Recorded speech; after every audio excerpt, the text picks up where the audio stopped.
Iyan mga ka-wonder, ang aking for today's video ay ako po'y gigisa ng bagong alamang. Ito po yung may halong taba ng baboy. Tatalsik, aray ko. Kasi po, meron pa akong galing ng Samar na bagong alamang. Nakalimutan ko. Kaya sabi ko, luluto ko nga para tumagal siya. Ito po ay tatagal ng mga kahit abutin pa siya ng 3 linggo, hindi po siya magbabago, masisira. Habang tumatagal, lalong sumasarap siya mga kawander. Ayan po. Ito po ay bagong alamang. Hinaluan ko po ng mga taba ng baboy. Ito po kahit bawal sa akin, ako'y kumakain nito. Pang konting-kunti lang. Pang-unti, panpalasa po, lalo na kapag wala kang ganang kumain. Ito po ay ginagawa ko pampagana sa aking kanin kasi ang sarap-sarap, lalo na po pag mainit ang kanin mga kawander, lalo kang gaganahan. Ako po kasi hindi pwede ng maraming kanin dahil bawal po sa aking sakit na diabetes.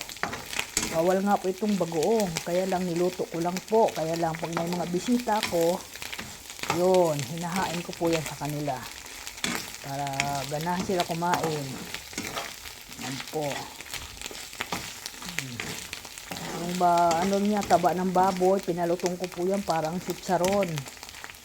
Kaya pag kinain mo po yan, ay malutong sobra. Yan.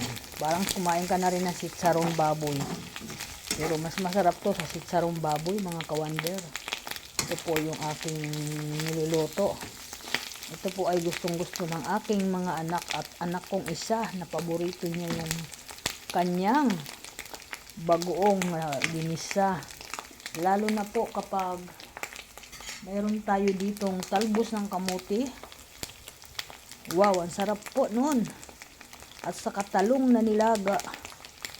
Yan po, masasarap po i-partner yan sa kaming piniritong talong.